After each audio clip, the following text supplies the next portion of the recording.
Hello, I'm Jane Gogodas and welcome to Beyond the Headlines.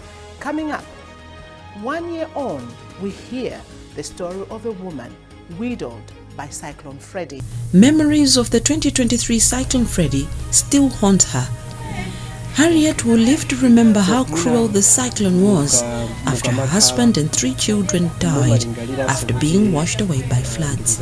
In the program, we also speak to a leading botanist, Dr. Zachariah Magombo, on the dangers of misidentifying herbal plants. If you are taking herbal medicines and for some reason you are not sure, please consult. And in the arts, we meet a young man who is dreaming of winning a Grammy Music Award. Does he have what it takes?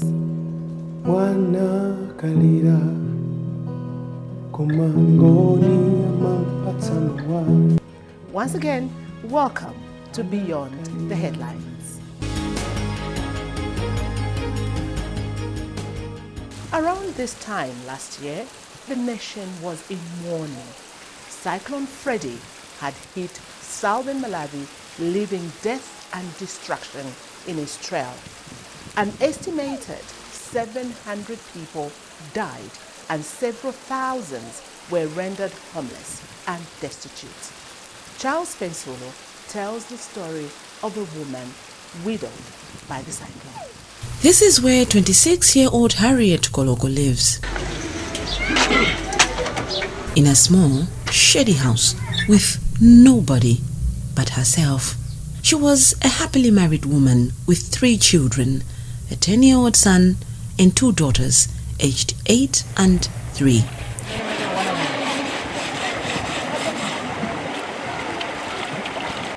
She lived a comfortable life and never thought she would once be doing piece jobs like washing people's clothes and selling charcoal to survive. This day turned her life upside down, and just remembering it makes her wet with tears. On this day, her beloved husband and all her 3 lovely children were killed by the sudden eruption of flash floods which destroyed the house they were living in. She would have died alongside the family too, had it not been her husband's insistence to send her to the market.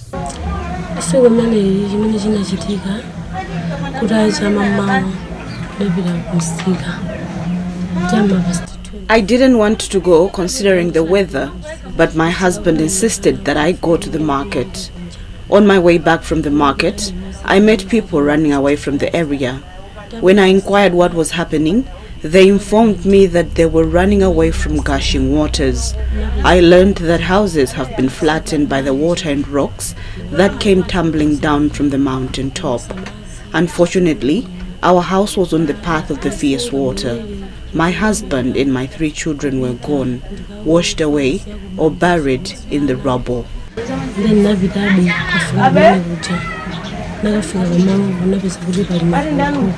Harriet, originally from Cholo, was once happily married with 3 children, a boy and 2 girls. The first child was 10 years, the second one 8, and the last born was 3. Her husband was a second-hand shoe vendor. According to Harriet, all was well for her family. However, memories of the 2023 Cyclone Freddy still haunt her, as she never wants to hear about it.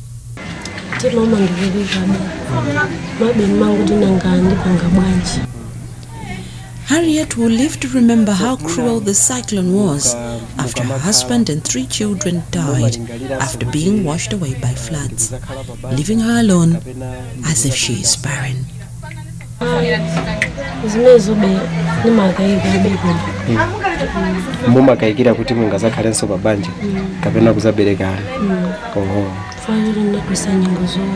Okay. They say time heals. But it may take too long a time for Harriet to heal. Every day, she remembers her husband and her 3 kids and wonders why this had to happen to her. A lone woman, Harriet Kologo, says she has no appetite for remarrying. The ruthlessness of Cyclone Freddy would remain with her for the rest of her life. Though she is trying to rebuild from the little she gets, Harriet doubts if life will come back to normal. How can life be ever normal knowing your family perished? She asks. I'm alive physically, but inside me, I'm very dead, she says. In the wake of emerging unknown diseases and a surge in conditions such as diabetes, hypertension, stroke, kidney, liver, and heart ailments, many people are resorting to herbal plants as an alternative to conventional medicines. In fact, the use of herbal plants skyrocketed during the peak of the COVID-19 pandemic. People took all sorts of herbal concoctions and steamed themselves with hot boiling water containing assorted herbs and plants such as blue gum to parry away the virus. More recently, 2 people suffering from conjunctivitis in Karonga went completely blind after they put unknown herbal substances in their eyes to cure the disease. Cases of misidentifying herbal plants are so common in Malawi, says Dr. Zachariah Magombo, a leading botanist with the National Herbarium and Botanical Gardens of Malawi. Recently, he did a snap survey in Blantyre, Limbe, Ndirande, Chitakale, and Zomba markets on what people were buying as aloe vera, and his findings were shocking. Frank Kapesa heard more on the issue. Indeed, we are taking a lot of herbal medicines, but let me take it from a botanical point of view. What is the key is proper identification of the plants you are using, whether it's for medicine or for whatever use. Now, in this particular case, to start with, we have globally more than 360 species of aloes. Okay? Here in Malawi, we have at least 17 species of aloes that are native to Malawi. But among those 17 species, aloe vera is not one of them. Aloe vera has just been naturalized. Unfortunately, many people, when they go out there to buy or collect in the bush, or they cultivate at their home, they see every aloe as being aloe vera. No, there are so many species of them. So what I would like to show you here is different species and a few tricks that you can use to identify those species. So the take-home message here is one.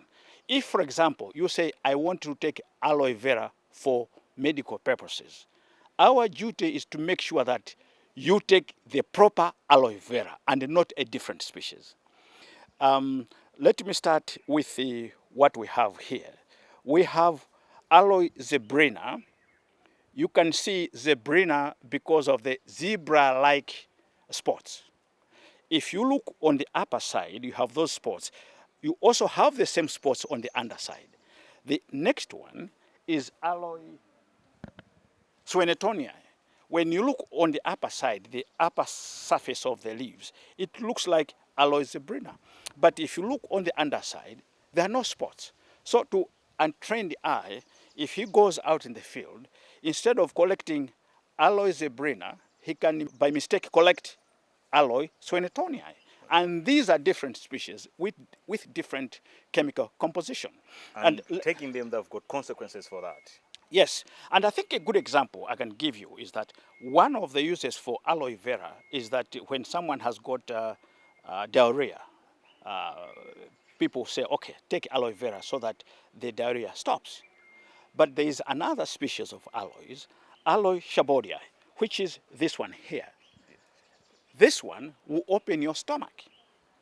So whilst the aloe vera is closing your diarrhea, aloe shabodia, if you had constipation, for example, you want to open your bowel, you take it. But now imagine you have diarrhea and you wanted to take aloe vera And you get shabodia. and you get shabodia. It's disaster. It's a disaster because you are already losing fluids, and you are taking aloe shabodii, which will only make you lose even more fluids. It's a disaster. So that's what we are talking about. So we want to have a program whereby we can share some tips on how to identify these species, because it can make a difference between life or death, or between life and sickness. Another good example, which I can talk about, you've heard of people eating wild yams, some falling sick, even dying. Again, if you were able to properly identify the poisonous yams and the edible yams, you can prevent a lot of unnecessary sickness and deaths. So we are saying proper identification of plants for our use is critical. At one time, you did just a snap survey of what the aloe group was being marketed. You went to Blantyre Market, Limby Market, Yes, and in Mulanje and all that. What exactly did you find?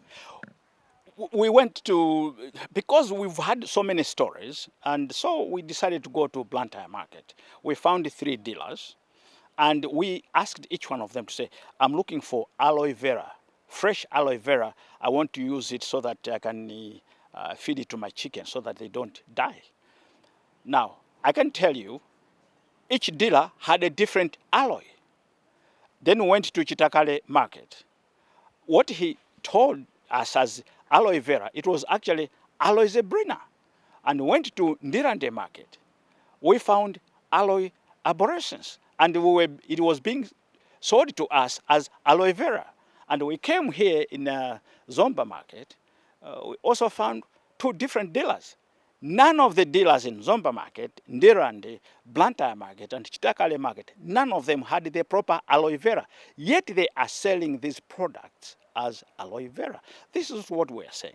It's not to say all aloes are poisonous, but I think it's important that if your aim is to take aloe vera, you should be able to get the proper aloe vera. And that's the critical point. So there are different ways you can distinguish. If you look at aloe vera, it's a bit thick, and even the growth itself, it looks different. We can show you here of all these aloes. The last one there is the proper aloe vera. If you look at it very closely, you can begin to see the differences in the way they look, their growth, the way they grow, the height of the stem, whether it's short or it grows like a tree with a proper stem, even the way they fold the leaves, the spacing of the teeth on the margins of the leaf, the thickness, and the markings, as we saw, between aloe zebrina and aloe swinnertonii. To untrained eye, they look the same, but we have ways of telling. For example, those 2 I told you, if you look on the underside, the other one has got markings only on the top, but not at the bottom. At the bottom. Better still, when you find them in flower, like what you can see behind here, Yes. the colors of the flowers can also be very different. Unfortunately, here we have only the aloe zebrina, which is flowering. Has flowered. Yeah. So this is a public health issue. It's a public health issue, because if you misidentify a plant that you are using for medicinal purposes, it can mean a difference between sickness and well-being, or between death and life. It's important that we properly identify. And I think the National Herbarium and the Botanical Gardens of Malawi is the institution that can help you confirm the proper identity of these plants. But I can give you an example of, maybe you have heard of Mwanampepo. Mwanampepo. Now, botanically, we have come to realize there are more than 20 species, in fact 21 species of plant species that locally are all called as Mwanampepo. Now, the issue is in Mwanampepo you have natural pitocin. Now, you know the commercial pitocin is used in inducing labor. There are cases where someone took too much of Mwanampepo And ruptured the uterus. I think having deaths of our expecting women shouldn't happen just because she or he got a wrong plant that was meant to facilitate the birth. Instead, he or she got something which is rather poisonous, but also in measures that you cannot properly quantify. So wrong identification of plants for whatever use can have negative consequences. If you are taking herbal medicines and for some reason you are not sure, please consult. In the arts today, we have the story of a young man whose dream is to win a Grammy Music Award. McLuther Mambala is slowly but surely growing his footprint as a contemporary Afrocentric soulful artist who blends jazz, blues, and folk. Wana kalira kumangoni amampata mwana. Wana kalira etiangoni amampata mwana. Maine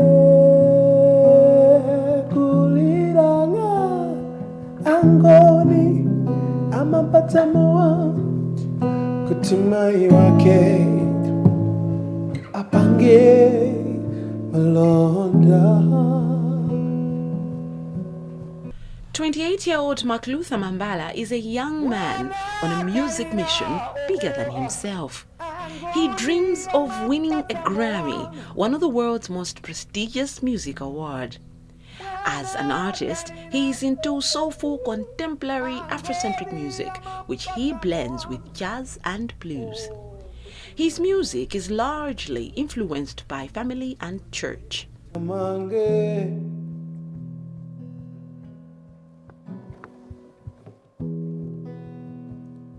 Music has been in the house, like when I was born. My mom was singing, my father, his cousins, his siblings, you know. So as I was born, I found these people singing every day. They would practice at home, yeah. So church and everything, home, family, yeah. So I'm willing to put that on aside, yeah. But for me, it started indeed as part of me. Yeah, my mom reminded me that when I was very young, I don't know if you remember, microphones were not easy to be found. So there was once a time when my cousin took me to an event. So I saw a microphone. So when I was coming back, I was doing what people do on the microphone. And I remember my mom reminded me that I was 5 then. So my mom keeps saying that I was doing what those people were doing on the microphone.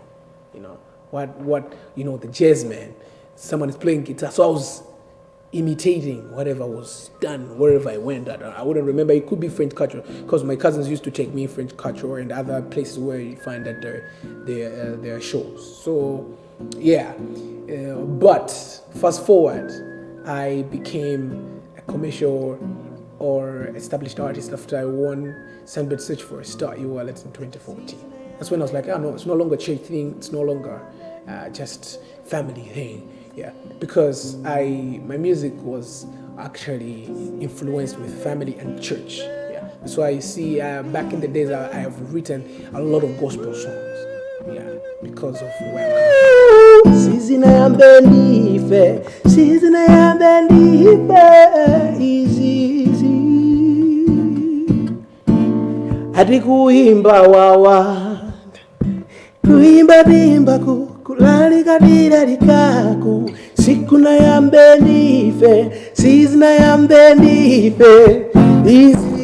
e-wallet competition not only exposed him to various producers and instrumentalists, but also helped to shape his music to what it is now. The artist, who is also known as McJazz in other music circles, is slowly making a name for himself, both locally and internationally. As he grows, so is his music territory. The young man from Njeu has already done collaborations with South African gospel artist Pongi Ntombeni, Zimbabwean jazz artist Ruth Mbangwa, Scarlett from the USA, and Ariel Bukasa, and Ben Kwasi from the Democratic Republic of Congo. Mrs. Bonifano, no, what are you doing? Where is your self-respect? Please show me some dignity. Where is your self-respect? Please show me some dignity. What you proposing is wrong, low down and dirty, dirty. I cannot do this great sin against God. Oh. McLuther views himself more as a worshipper, and to him, worshipping is the essence of music. His gospel songs reveal his mission and passion. Musically, I'm actually inspired by what I found from the Bible.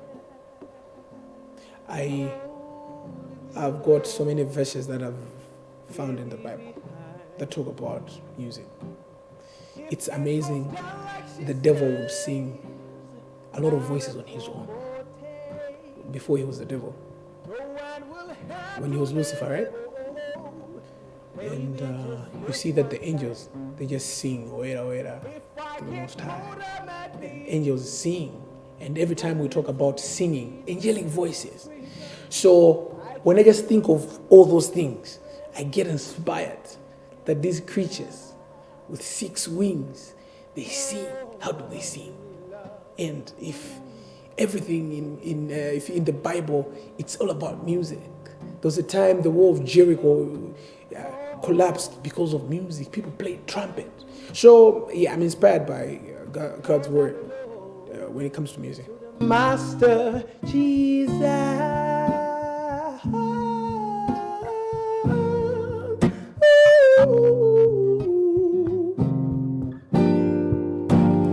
temptation,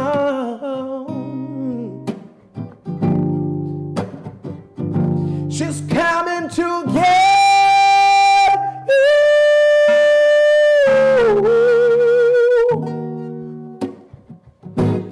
Leave me alone.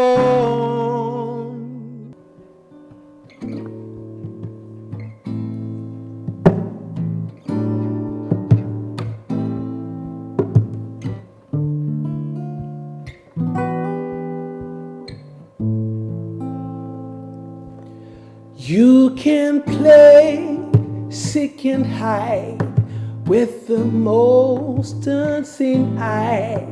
God, God. I, like any other person, I just want to make sure that people should be impacted with my music. My music should be heard across the globe with the hardworking spirit and the love that I have for the music and the hard work, which I also put extra gear. Yeah, I should be one of the biggest artists to even get a Grammy. I don't know if there's any Malawian who's got any Grammy before. If there is someone, but I would want to get a Grammy. Yeah, I would want to perform even in all those big shows. That if God allows, because God is also part of the music. So if God allows, okay, this is your dream, man. Yeah. But unlike his father, Luther Mambala, who is a politician, the young McLuther has chosen a different path and is so comfortable understanding God's mission. His other name is Lucretius, meaning lucrative. Perhaps his grandfather was foretelling his worthiness by naming him so. Who knows? McLuther could be predestined to enjazz the world with his soulful contemporary Afrocentric music. As they say, only time will tell. Chitozosetika chitira limozi dana zakali.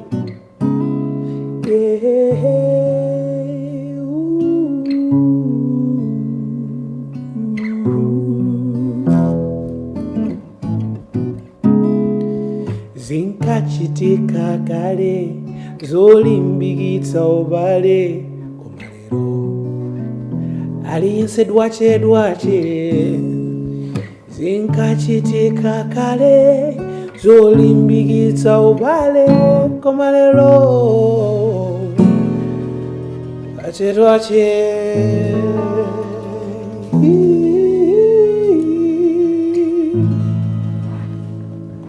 Well, with that, we end this edition of Beyond the Headlines. As usual, we are excited to hear from you on any of the stories we carry. Be free to drop your comments on NBC Facebook page or WhatsApp the number scrolling below. I'm Jane Gogodas. Thanks for being there and see you next week.